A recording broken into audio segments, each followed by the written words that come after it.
지난달에 이어서 하나님의 성품 가운데 열려 있음에 대해서 말씀을 나누도록 하겠습니다. 우리가 지난달에는 이제 하나님의 성품 가운데 공적임에 대해서 말씀을 나눴습니다. 그래서 하나님은 공적이신 분이다. 그래서 우리도 공적인 사람이 되어야 한다는 말씀을 드렸고요. 그 공적이라고 하는 것은 내가 그냥 우연히 태어난 사람이 아니고 하나님의 예정과 계획 속에서 하나님의 섭리 속에서 하나님이 나를 태어나게 하셨다. 그래서 우리는 하나님의 백성으로 한 생애를 살아가도록 만드셨다 하는 것을 먼저 인정하는 거예요. 하나님의 주권을 인정하는 겁니다. 그래서 나는 그냥 아무렇게나 살다가도 되는 사람이 아니고 그냥 내 생각대로 살다가는 인생이 아니라 공적인 사람이다. 하나님의 백성이다. 그래서 하나님의 뜻을 깨닫고 하나님의 뜻을 따라 살아가야 될 하나님의 사명자다. 이걸 깨닫고 사는 것이 공적인 삶의 특징입니다. 이런 그 하나님의 주권과 그리고 내가 하나님의 백성임을 자각한 사람들의 성품 가운데 이 공적인 성품을 갖게 되면 그 다음에 이렇게 연계돼서 따라 나오는 성품이 열려 있음입니다. 열려 있음. 그래서 그 열려 있다고 하는 것은 첫째는 하나님 앞에 그리고 내 주변 사람들에게 열려 있다는 의미입니다. 하나님과의 관계에서 하나님이 내 인생의 주인이시다 하는 그 공적인 그 관계 속에서 하나님 앞에 오픈되어 있는 사람들을 말합니다. 그래서 이제 결론적으로는 하나님과의 관계에서도 열려 있다는 말은 내가 하나님의 백성임을 인정하고 인식하고 그래서 하나님의 뜻에 따라서 사명을 따라 살아가는 그런 사람들이 바로 열려있는 사람입니다. 하나님의 주권을 믿는 믿음 안에서 오늘 하루하루를 살아가면서 하나님과 소통하고 그래서 하나님의 뜻을 깨닫고 하나님의 뜻을 따라 순종해가는 사람들이 열려있는 사람입니다. 닫혀있다는 게 뭐겠습니까? 하나님과의 관계가 닫혀있는 거죠. 하나님과 소통이 닫혀있는 거죠. 그럴 때 특징이 뭐죠? 자기 생각대로 인생을 살아가는 거예요. 자기가 주인이 돼서 자기가 인생을 책임지고 가는 거죠. 이게 이제 현대사의 가장 큰 사상의 특징입니다. 내가 주인이 되고 그래서 내 생각대로 내 마음대로 살아가는 것이 인생이라고 생각하는. 그래서 사실 하나님과의 관계가 닫혀 있죠. 오픈되어 있지 않습니다. 수용성이 없는 인생이 되고 맙니다. 그런 사람들이 결국은 뭐죠? 교만과 그리고 결국은 허무함에 빠지게 돼 있죠. 자, 열려 있다고 하는 것은 하나님과의 관계뿐만 아니라 사람과의 관계에서도 열려 있는 것을 말합니다. 내가 공적인과 동시에 다른 사람도 하나님의 자녀라고 하는 사실, 하나님이 만드신 하나님의 피조물이라는 사실.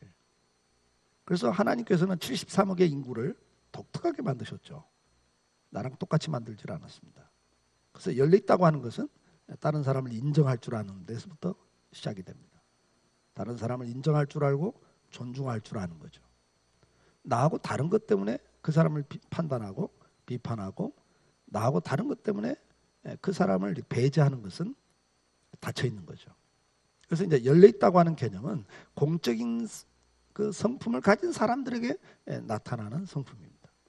내가 하나님의 피조물이다. 하나님이 내 인생의 주인이시다. 이것이 분명한 사람들에게 나오는 것이 열려 있음이에요. 그래서 이제 그것이 어떤 대상이나 계층과도 친화력을 갖고 지내는 개방적인 성품을 뜻합니다. 우리 인간관계에 있어서는 사람들과 잘 어울리고 좋은 관계를 맺고 유지하는 친밀성 때문에 주변에 좋은 친구가 많고 개인과 계층을 불문하고 허물 없이 지내는 걸 말합니다. 열려있는 사람은 타인의 도움을 많이 받으면서 동시에 많은 사람을 돕는 삶을 살게 되어 있습니다. 그게 열려 있습니다. 닫혀 있다고 하는 것은 결국은 뭐죠? 자기가 주인이 되기 때문에 결국은 다른 사람에 대해서는 상대를 깎아내리고 무시하고 멸시하는 성향이 있고요. 또 더 나가면 자기 주장만을 고집하는 외골수적인 태도가 나타날 수 있고요. 그리고 결국은 그런 것들의 결론은 다른 사람을 인정하지 못하는 데서 나오는 무시와 멸시로 끝나는 게 아니라 다른 사람을 판단하고 또 비판하는 자리까지 가게 된다는 것을 우리가 알 수가 있습니다.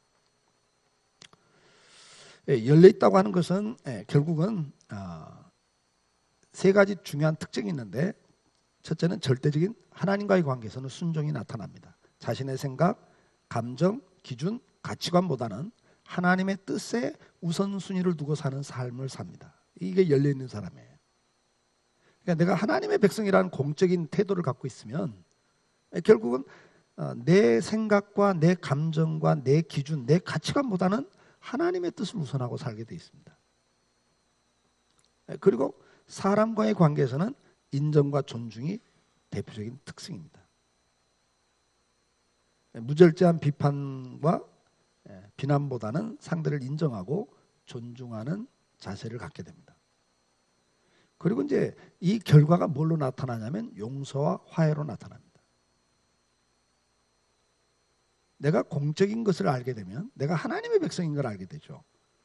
그리고 내 인생에서 하나님의 주권적 섭리가 있다는 걸 인정하게 되면 나한테 아픔을 줬던 사람들, 그 사람들조차도 하나님의 섭리 가운데 나를 만들어 가시는 하나님의 주권적 역사가 있다는 걸 인정하기 때문에 그것을 용서하게 됩니다.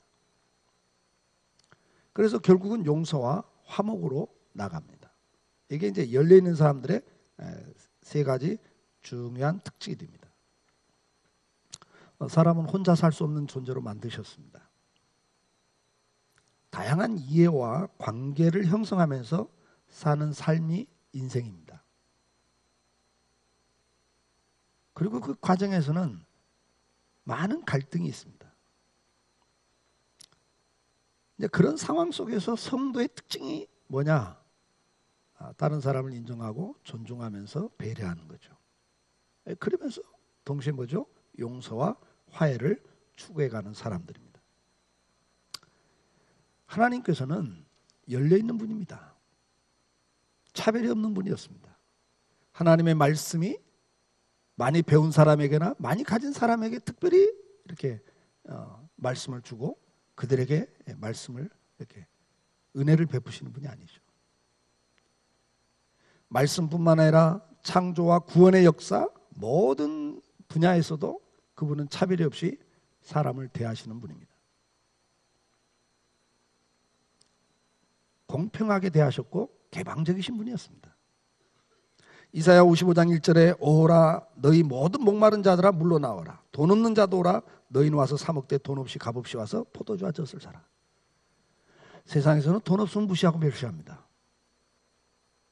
심지어 자식들조차도 돈 없으면 부모가 돈 없으면 무시한다고 그러잖아요. 뭐 많은 이야기거리들이 있죠. 그렇죠? 자식들한테 대접받으려면 끝까지 재산 주지 마라. 끝까지 움켜쥐고 있어야 대접받는다.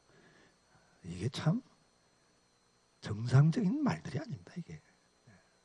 이게 참 가슴 아픈 이야기들이에요. 가슴 아픈 이야기죠. 세상에 가장 가까운 부모 자식 관계도 돈 없으면 무시당하고 멸시당하고 돈 있으면 대접받는 시대. 근데 다른 사람은 오죽하겠어요? 근데 하나님은 돈 없는 자도 오래요. 로마서 10장 13절에 누구든지 주의 이름을 부르는 자는 구원을 받으리라 그랬어요. 누구든지입니다. 로마서 3장 20절에 곧 예수 그리스도를 믿음으로 말미암아 모든 믿는 자에게 미치는 하나님의 은이 차별이 없느니라. 하나님은 차별이 없다 그랬어요. 주님도 이 땅에 오셔서 차별 없이 대하셨습니다. 아니 오히려 소외된 자들을 더 가까이 해 주셨습니다. 요한복음 15장 5절에 나는 포도나무에 너희는 가지라 그가 내 안에 내가 그 안에 거하면 사람이 열매를 많이 맺나니 나를 떠나서 너희가 아무것도 할 수 없습니다. 주님은 누구든지 내 안에 들어오면 그런 풍성한 삶을 살 것이라고 말씀을 해주셨습니다. 오늘 본문에도 뭐라고 그래요? 내가 문 밖에 서서 두드리는 누구든지예요. 누구든지 내 음성을 듣고 나를 영접하면 내가 그에게로 들어가 그와 더불어 먹고 그는 나로 더불어 먹으리라. 누구든지라는 단어를 쓰고 있습니다. 여러분. 주님이 사람을 차별하면서 두드리지 않아요. 만나주지 않아요.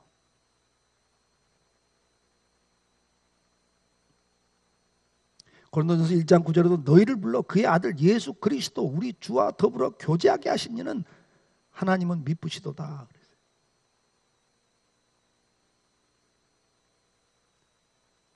하나님은 미쁘신 분이에요. 신실하신 분이에요. 마태복음 9장 35절에도 예수께서 모든 도시와 마을에 두루다니사 그들의 회당에서 가르치시며 천국 복음을 전파하시며 모든 병과 모든 약한 것을 고치시니라. 예수님이 어느 지역을 차별하지 않았어요. 모든 도시와 마을에 두루다니셨어요. 지방색이 없으셨어요. 갈릴리 출신이니까 갈릴리에 특별히 뭘 이렇게 신경 쓰신 분이 아니었다고요. 주님이 오셔서 실제적으로 병든 자들, 약한 자들을 고쳐주셨고 만나주셨어요. 마태복음 9장 10절에도 예수께서 마태의 집에 앉아 음식을 잡수실 때 많은 세리와 죄인들이 와서 예수와 그의 제자들과 함께 앉았더니 그랬습니다. 이 시대의 랍비라고 하는 존재, 지도자라는 존재는 아무나 만나지 않았습니다. 아무하고 식사하지 않았습니다. 특히 그 사회적으로 율법적으로 죄인이라는 그 이름을 가진 사람들, 세리, 장녀, 그리고 사회적으로 지탄을 받는 사람들, 특히 병든 자들, 고아된 자들, 과부된 자들, 이런 자들은 율법적인 개념에서는 뭐예요? 저주받은 자로 봤거든요. 그래서 그들은 실패한 인생으로 봤어요. 그래서 그들을 다 이렇게 무시하고 멸시를 했습니다. 그런데 주님은 그들을 가까이 하셨어요. 그래서 바리새인들이 이걸 비판하셨다고요. 어떻게 너는 죄인과 너희 선생은 죄인과 같이 앉아 밥을 먹냐? 어떻게 저런 사람들하고 어울리냐 그 말이에요. 요즘으로 하면 어떻게 저런 사람들하고 사회적으로 정말 무시당하고 멸시당하고 손가락질 받는 저 사람들과 어울리냐? 좀 고상한 사람들, 좀 제대로 사는 사람들과 어울려야지.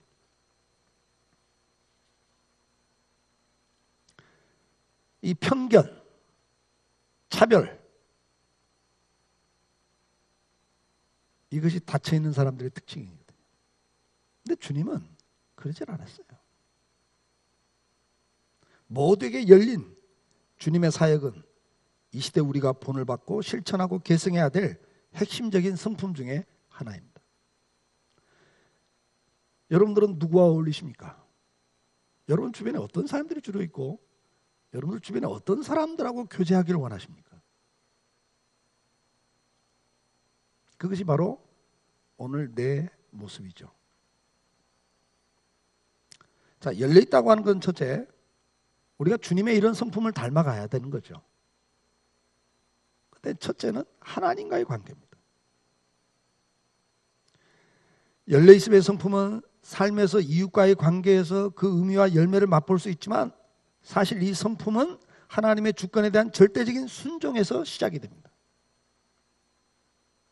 수많은 믿음의 사람들의 삶의 특징은, 그리고 공통된 특징은 하나님과의 튼튼한 관계를 소망했습니다. 하나님 앞에 열려 있었어요. 믿음의 삶을 살았던 사람들의 특징이 뭡니까? 주님 안에 깊이 들어가기를 열망했던 사람들이었습니다. 온전히 그분을 향해서 마음이 열려 있고 그분을 신뢰하고 그분을 의지하고 살려고 했던 열망이 있던 사람들이었습니다. 간단하게 말하면 하나님의 절대 주권을 믿고 그분을 신뢰하고 그분을 의뢰하면서 순종하는 삶을 살았던 사람들이었습니다. 시편 121편 1절, 내가 산을 향하여 눈을 들리라 나의 도움이 어디서 올까? 나의 도움은 천지를 지으신 여호와에게로라. 그들은 항상 하나님을 향해서 오픈되어 있었습니다. 하나님을 향한 열망이 있었습니다. 시편 42편 1절에 하나님이여 사슴이 시냇물을 찾기에 갈급한 같이 내 영혼이 주를 찾기에 갈급하나이다. 하나님을 향해서 열려있는 사람들은 어떤 사람들입니까? 하나님의 절대 주권을 믿는 믿음이 있었기에 하나님을 찾습니다. 시편 71편 6절에 내가 모태에서부터 주를 의지하오며 나의 어머니의 배로부터 주께서 나를 택하셨사오니 나는 항상 주를 찬송하리이다. 하나님이 나를 만드셨다. 내가 어느 시대, 어느 나라, 어떤 부모 밑에 태어날 것부터가 이미 하나님의 섭리 속에, 애정 속에 있었던 이야기.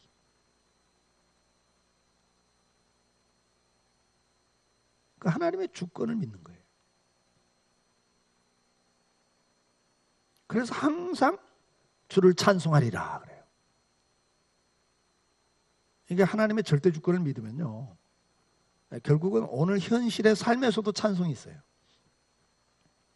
하나님의 주권을 믿지 않으면 현실에서 혼란과 원망과 불평이 많아질 수밖에 없습니다. 시편 73편의 28절에 하나님께 가까이 하면 네게 복이라. 내가 주 여호와를 나의 피난처로 삼아 주의 모든 행적을 전파리이다. 하나님께 열려있는 사람들입니다. 이 사람들은 다 뭐예요? 하나님의 주권을 믿는 사람들이에요. 하나님을 갖게 하는 것이 내 인생의 가장 중요한 복이라고 고백을 해요.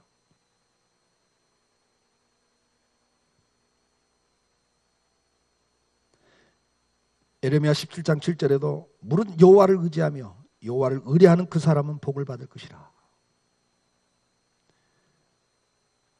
열려있다고 하는 것은 하나님의 절대 주권을 믿는 공적인 인생이다. 내가 하나님의 백성이라는 데서부터 시작이 됩니다. 우리가 다윗을 보면 이런 것을 잘 볼 수가 있습니다. 하나님을 향한 열려있음이 다윗의 특징이었습니다. 모든 삶의 상황을 하나님과의 관계에서 해석한 사람이었습니다. 항상 하나님을 향해 믿음이 열려있는 삶을 살았던 사람입니다. 사무엘상 17장 37절에 또 다윗이 이르되 여호와께서 나를 사자의 발톱과 곰의 발톱에서 건져내셨은즉 나를 이 블레셋 사람의 손에서도 건져내시리이다. 그렇게 고백을 합니다. 어떤 상황에서도 하나님이 내 생사복을 주관하신다. 죽고 사는 것이 내 손에 있지 않다.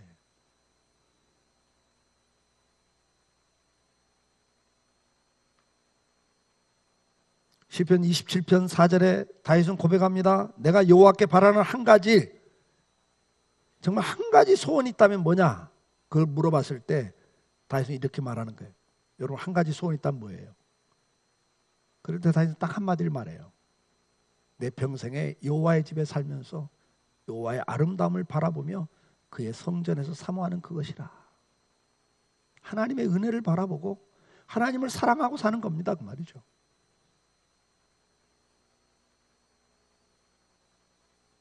사무엘상 24장 6절에 사울 왕에게 쫓겨다닐 때도 뭐라고 말합니까?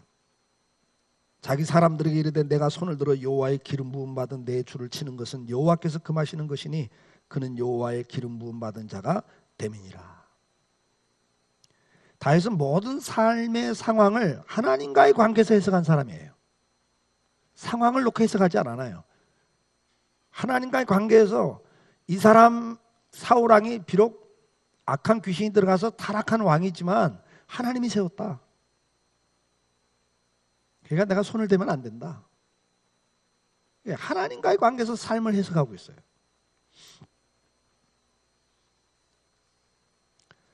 사무엘하 16장 11절에도 또 다윗이 아비새와 모든 신하에게 이르되 내 몸에서 난 아들도 내 생명을 헤아려 하거든 하물며 이 베냐민 사람이라 여호와께서 그에게 명령하신 것이니 그가 저주하게 버려두라. 혹시 여호와께 나의 원통함을 감찰하시리니 오늘 그 저주 때문에 여호와께서 선으로 내게 갚아 주시리라. 압살롬이 반란을 일으켜서 다윗이 도망갈 때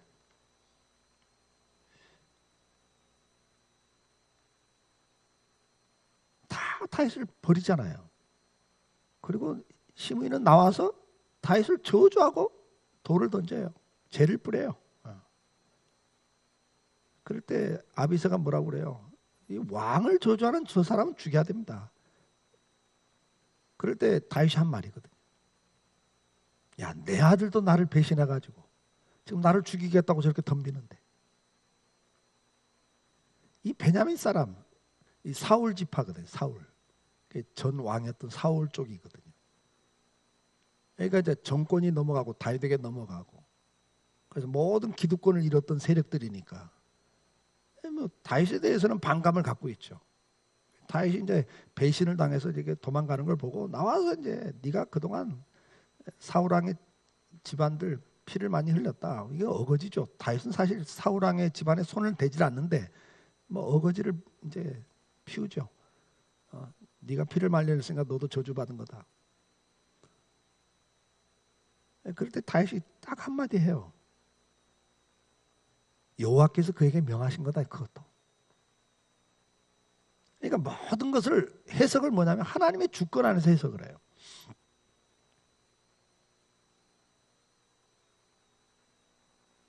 이게 열려있는 사람이에요. 욥도 마찬가지였죠. 이해할 수 없는 고난 속에서 하나님께 입술로 범죄하지 않고 하나님과의 관계를 회복하기만을 바라는 그의 모습을 통해서 하나님께 열려있는 모습을 우리는 발견합니다. 욥기 1장 21절에 내가 모태에서 알몸으로 나왔은즉 또한 알몸이 그리로 돌아갈지라. 주신 이도 여호와시요 거두신 이도 여호와시오니 여호와의 이름이 찬송을 받으실지어다. 하나님의 절대 주권을 고백하고 있어요. 욥기 2장 10절에도 그가 이르되 그대의 말이 한 어리석은 여자의 말 같도다. 우리가 하나님께 복을 받았은즉 화도 받지 아니하겠느냐 하고 그 모든 일에 욥이 입술로 범죄하지 아니하니라 그랬어요. 아내가 뭐라고 그래요? 아니 하나님 잘 믿었는데 결과가 이거요? 하나님 살아계신다면 어떻게 이럴 수 있어? 어떻게 자식들이 다 죽고 이렇게 다 망하고 거기다 병까지 들어서 차라리 하나님 저주하고 죽어. 아내도 얼마나 화가 나면 그러겠어요. 얼마나 피눈물이 나면 이러겠냐고요. 그런 상황이잖아요, 여러분. 욥의 상황은 살라야 살 수 없는 상황이죠. 그러니까 차라리 죽자. 뭐 믿는다고 그런 소리 할 것도 없어. 죽어 차라리. 그럴 때 욥이 했던 말이죠. 우리가 하나님께 그동안 복을 받았는데 저주받는 것도 당연하지. 그리고 입술로 범죄하지 않았다. 그랬어요. 우리의 삶에 있어서 무엇보다 중요한 요소는 관계입니다. 관계에 실패하면 모든 일에 실패할 확률이 큽니다. 더욱이 하나님과의 열린 관계는 무엇보다도 소중합니다. 우리 인생에는 위기도 있고 기회도 있습니다. 앞에서 말씀드린 것처럼 그동안 말씀드린 것처럼 죄 가운데 태어난 인생들은 어차피 인생은 고통이 있어요. 인생에 많은 위기들이 있습니다. 그러나 그 가운데서도 하나님은 우리와 함께하고 계시고 그 가운데서도 하나님은 비록 우리가 불순종하고 우리가 잘못해서 오는 고통들이지만 어버이처럼 부모는 자식이 잘못해서 고통당할 때 그래 싸다. 너 그동안 하는 꼴 보고 내가 알아봤다. 한번 당해봐라. 그런 부모가 어디 있어요? 옆에 있는 사람은 그렇게 말할 수 있어요. 아이고 저거 싸가지 없이 놀더니 잘됐다. 한번 당해봐라. 그럴 수 있는 거예요. 아이고 잘 나갈 때 큰 소리 치고 교만 떨더니 그래 너도 한번 당해봐라. 그럴 수 있죠. 사람은. 옆에 사람들은 이웃은 다 친구는 그럴 수 있어요. 그러나 부모는 그럴 수 없죠. 자식이 아무리 속을 썩인 자식이라 할지라도 자식이 어려움을 당하고 눈물 흘리고 있으면 그래 너 그동안 내 속 썩였더니 너도 한번 당해봐라. 그럴 부모가 어디 있어요? 부모는 아픈 거예요. 그리고 그 상황에서 손을 내밀고 도와주죠. 하늘에 계신 우리 아버지가 어떠냐 그래. 세상의 부모도 그렇게 하는데 하물며 너희 아버지가 어떻게 알겠냐. 주님이 반문하셨잖아요.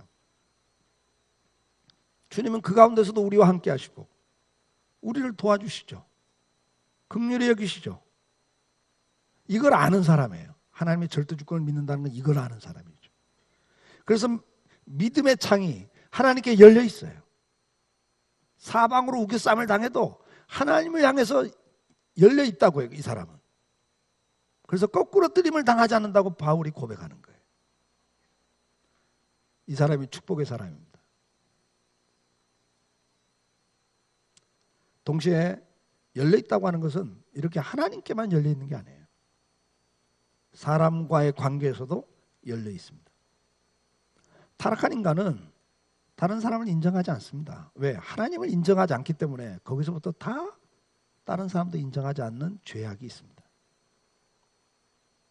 인정과 존중 상실됐습니다. 로마서 1장 21절에 하나님을 알되 하나님을 영화롭게도 아니하며 감사하지도 아니하고 오히려 그 생각이 허망해지면 미련한 마음이 어두워졌나니 그래요. 죄가 들어오면서 인간은 존중할 걸 존중하지 않습니다. 거룩한 걸 거룩하게 인정하고 취급하지 않습니다. 생각이 허망해지고 미련해지고 어두워져 버렸습니다. 그래서 실질적으로 인정하고 존중하고 배려하고 사랑하고 살 그런 마음을 주셨는데, 그런 속성을 우리에게 주셨는데 이게 다 왜곡이 돼 버렸습니다. 그 특징이 뭡니까? 사사기 21장 25절에 그때 이스라엘 왕이 없으므로, 이스라엘이 왕이 없다 그랬어요. 왕이 하나님이신데 이 하나님의 주권을 인정하지 않으니까 결국 어떻게 해요? 사람이 각기 자기 소견에 오른 대로 행하였더라. 이게 타락한 시대의 가장 특징을 한마디로 딱 표현한 게 사사기 마지막 결론입니다.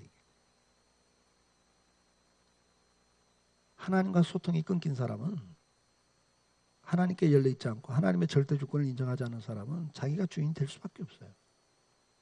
자기가 주인이니까 자기 소견대로, 자기 생각대로, 자기 감정대로 살아가요. 근데 그게 최악으로 타락했던 시대의 특징을 이렇게 설명하는 겁니다.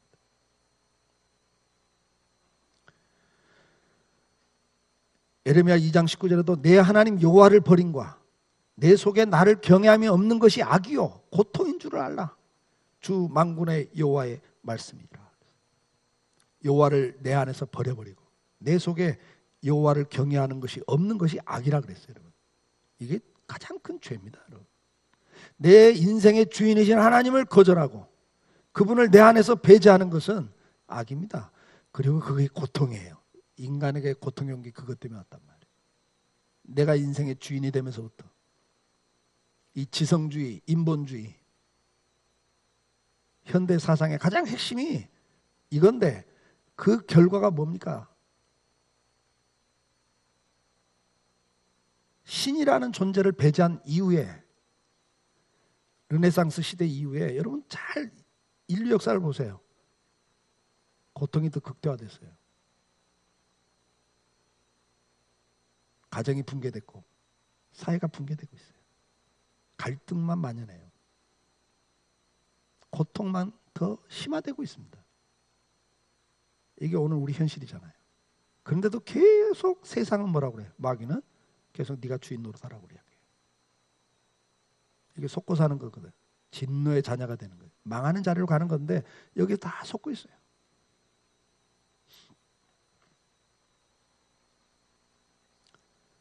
우리가 이 시대에 가장 회복될 성품은 바로 하나님을 향한 경외와 존중이 열려있는 믿음의 마음이에요. 우리가 하나님을 향해서 열려 있어야 됩니다. 하나님을 인정하고 하나님을 존중하고 하나님을 경외하는 것이 회복되면 자연스럽게 가정에서부터 남편과 아내가 서로를 존중하는 사람이 됩니다. 그러나 여러분, 하나님을 배제하는 인생은, 자기가 주인이 된 인생은 가정에서도 자기가 주인이 되고 자기밖에 몰라요. 여러분. 나하고 틀린 것 때문에 갈등이에요. 부모 자녀 관계가 깨지고 부부 관계가 깨져요. 요즘 우리 주변에 보십시오. 뭐 사실인지 모르겠습니다. 이번에도 반토막 낸 사건도 자기 무시했다고 그랬다는데 뭐 사실인지 모르겠어요. 이게 속에 있는 이야기거든요. 애 하나 키우면서도 이 애 때문에 자기 인생이 묶였다고 생각을 하고, 이 사랑과 희생이라는 개념이 없어져 버렸어요. 왜? 자기가 중심이 되면. 나만 희생하냐? 왜 내가 희생해야 되냐? 이 애 때문에. 그러니까 막 시끄럽게 한다고 밤새 잠 안 잔다고 집어 던지고 그러다가 죽고. 이게 오늘 우리가 보고 있잖아요.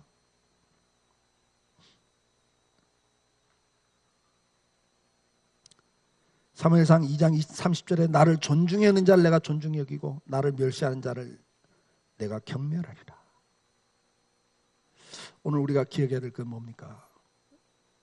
하나님을 존중할 줄 아는 사람이 돼야 됩니다. 잠언 8장 17절에 나를 사랑하는 자들이 나의 사랑을 입으며 나를 간절히 찾는 자가 나를 만날 것이니라. 그리고 이 말씀을 근거로 주님께서 말씀했어요. 두드리라 열 것이요. 찾으면 찾을 거라고.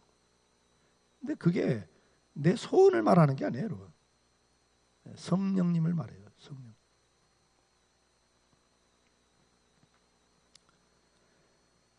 우리가 이웃에 대해서도 내가 하나님의 주권을 믿는 성도는 그 사람의 인생에 대해서도 하나님의 주권이라는 걸 믿어요. 그 사람이 하나님의 형상으로 지음받고 자신이 하나밖에 없는 존재인과 동시에 그 사람도 이 세상에 하나밖에 없는 존재라는 걸 인정하게 되죠. 자신과 다르면 틀리고 잘못된 것으로 치부해버릴 수가 없어요.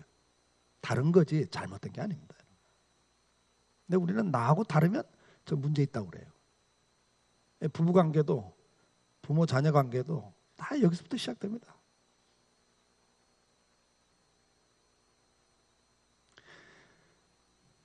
자신을 돌아보기보다는 남을 함부로 평가하며 비판하고 심지어 심판까지 하는, 저주까지 하는 자리까지 갑니다.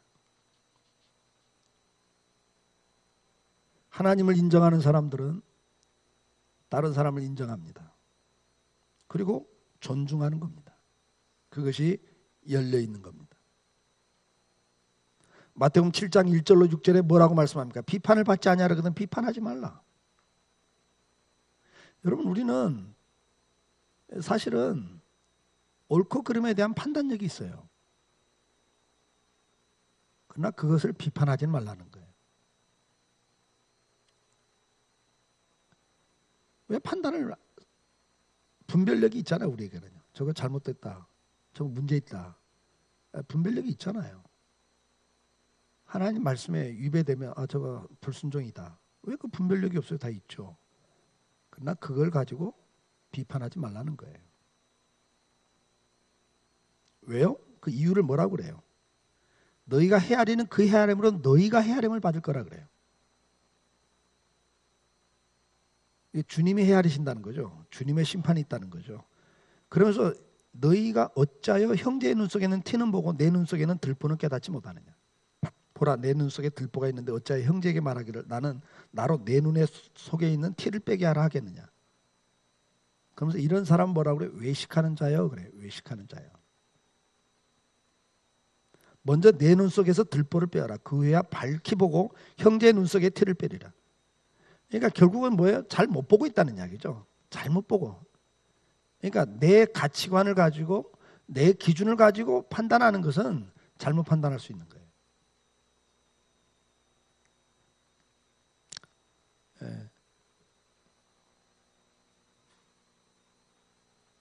내가 생각하는 게 전부가 아니거든요.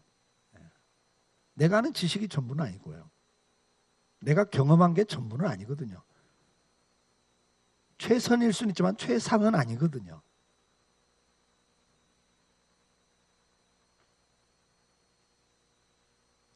오늘 주님께서는 우리에게 가장 중요한 명령을 뭐로 했습니까?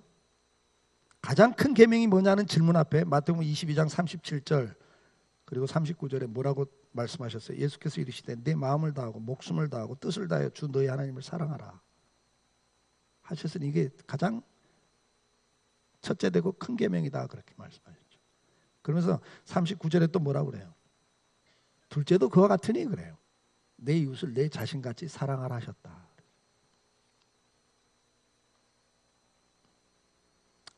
오늘 우리에게 중요한 것은 뭡니까? 열려있다고 하는 것은 이 하나님의 주권을 믿는 성도들에게 나타난 특징이라고 그랬습니다. 공적인 사람에게 나온 특징이에요. 꼭 기억하셔야 됩니다. 내가 하나님의 사랑을 받는 사람이고 하나님이 나를 천하보다 귀하게 여기셨고 그리고 나를 만드셨다는 걸 믿는다면 바로 옆에 있는 사람도 하나님이 천하보다 귀하게 여기고 있고 그를 위해서 십자가에 죽을 만큼 존중히 여기고 있다고요, 주님이. 근데 내 생각하고 다르다고, 내 가치관과 다르다고 그 사람을 판단하고 비판하고 정죄해서는 안 된다는 거죠. 열려 있다고 하는 것은 부부관계, 부자간에, 그리고 주종간에, 사회생활 속에서도 어디를 가나 똑같이 적용돼야 됩니다. 상대를 주 안에서 인격적으로 존중하고 인정하는 겁니다. 그리고 누구나 허물이 있어요. 저도 허물 있고 여러분도 허물이 있죠. 허물이 없는 인생이 어디 있어요? 다 죄인인데. 그 때문에 그것을 이야기하지 말고 오히려 뭐죠? 주님은 항상 뭘 이야기하라고 그래요? 그건 나한테 맡기고 심판은 내가 할 테니까 너는 존중해라. 그리고 사랑해라. 그 사랑하는 방법이 뭐예요? 인정해 주는 방법이 뭐예요? 칭찬해 주는 거죠. 격려하는 겁니다. 우리가 죄와 악에 대해서는 단호하게 응대하는 것이 필요하지만 그것은 항상 뭐예요? 내 자신에게 먼저 하라는 거예요. 그리고 다른 사람이 분명히 죄를 질 때는 그걸 분명히 거기 동참하면 안 되죠. 인정해 준다고 해서 뭐 그거 같이 동참하란 말은 아니거든요. 그걸 인정해 주란 말이 아니에요. 그 연약함을 인정해야 돼요. 그래서 주님 뭐라 그래요? 형제가 죄를 범하거든 먼저 너를 돌아봐라. 너도 그럴 수 있다는 걸 인정하고. 비판하지 말고 나도 하나님의 은혜가 떨어지면, 하나님이 함께하지 않으면 나도 저렇게 될 수 있구나. 어거스틴 이야기 여러 번 했잖아요. 산행 강도가 잡혀가는 걸 보면서 사람들이 손가락질하고 돌을 던질 때 제자들이 묻죠. 어떻게 사람이 저럴 수 있습니까? 어거스틴이 뭐라고 그래요? 하나님이 내게 주신 은혜를 저 사람에게 줬으면 저 사람은 나보다 더 성자가 돼 있을 거다. 그 말은 뭐예요? 하나님이 은혜를 거두시면 나도 저 사람보다 더 악한 사람이 될 수 있다. 그걸 보는 거죠. 어떻게 저래 사람이. 그게 아니고 하나님이 은혜를 거두시면 나는 더 악한 사람이 될 수 있다. 저 사람도 하나님 은혜를 주셨더라면 나보다 더 성자가 됐을 거다. 그런 관점이 있는 거예요. 그걸 이야기하는 거죠. 오늘 우리는 하나님 앞에서 하나님의 주권을 믿는 사람들에게 어떤 모습이 나옵니까? 에베소 5장 21절에 그리스도를 경외함으로 피차 복종하라 그러면서 부부 이야기를 시작하는 거예요. 그러면서 6장에 넘어가면 부모에게 순종하라는 말이 그래서 또 이어져 나오는 거예요. 이 근거 안에서 그리스도를 경외하지 않으면, 하나님 앞에 열려 있지 않으면 절대 인간관계에서는 열려 있을 수가 없습니다. 하나님과의 관계에서 자기가 주인이 되어버리면 사람과의 관계에서도 자기가 주도적이 되고 주인이 되기 때문에, 자기가 기준이 되기 때문에 열려 있을 수가 없어요. 마지막으로 열려 있다고 하는 것은 이렇게 하나님의 절대 주권을 믿는 성도에게 나타나는 특징이라고 그랬죠. 그래서 하나님과의 관계에서 항상 하나님을 가까이 하려고 하고 은혜를 사모하고 순종하는 모습이 나오고, 사람과의 관계에서는 다른 사람을 인정하고 존중하고 배려하고 사랑하고 섬기는 거죠. 근데 거기서 끝나질 않아요. 거기서 끝나질 않고 열려있다는 건 뭐죠? 용서와 화해로 가요. 주님이 이 땅에 오신 목적은 바로 죄악에 대한 용서를 통해 하나님과 범죄한 인간의 화목을 위해서 오셨다고 말씀을 합니다. 마태복음 20장 28절에 인자가 온 것은 섬김을 받으려 함이 아니라 도리어 섬기려 하고 자기 목숨을 많은 사람의 대속물로 주려 함이라. 로마서 3장 25절에도 이 예수를 하나님이 그의 피로 믿음으로 말미암는 화목제물로 세우셨으니 이는 하나님께서 길이 참으시는 중에 전에 지은 죄를 간과하심으로 자기의 의로우심을 나타내려 하십니다. 화목제물로 예수님을 죽여요. 길이 참으셨다 그랬어요. 우리의 죄에 대해서는 참으셔요. 그러나 참는 건 뭐죠? 죄의 값을 지불하는 데는 공의로운 분이기 때문에 당신의 아들에게 그걸 지워요. 그래서 의로우심을 나타낸다 그랬어요. 로마서 5장 10절에 뭐라고 그래요? 우리가 원수 되었을 때 그래요. 우리가 원수 될 때 그의 아들의 죽으심을 알며 하나님과 화목하게 되었은즉. 화목하게 된 우리가 어떻게 살아야 돼요? 더욱 그의 살아나심으로 말미암아 구원을 받은 것이니라. 그러면서 뭐라고 그래요? 그뿐 아니라 이제 우리로 화목하게 하신 우리 주 예수 그리스도로 말미암아 하나님 안에서 또한 즐거워하느니라. 가정의 달을 맞이해서 우리는 용서가 있어야 됩니다. 화해가 있어야 됩니다. 그리고 즐거움이 회복되셔야 됩니다. 고린도서 5장 18절에도 모든 것이 하나님께로부터 났으니 그가 그리스도로 말미암아 우리를 자기와 화목하게 하시고, 그걸로 끝나질 않아요. 또 우리에게 화목하게 하는 직분을 주셨으니 그래서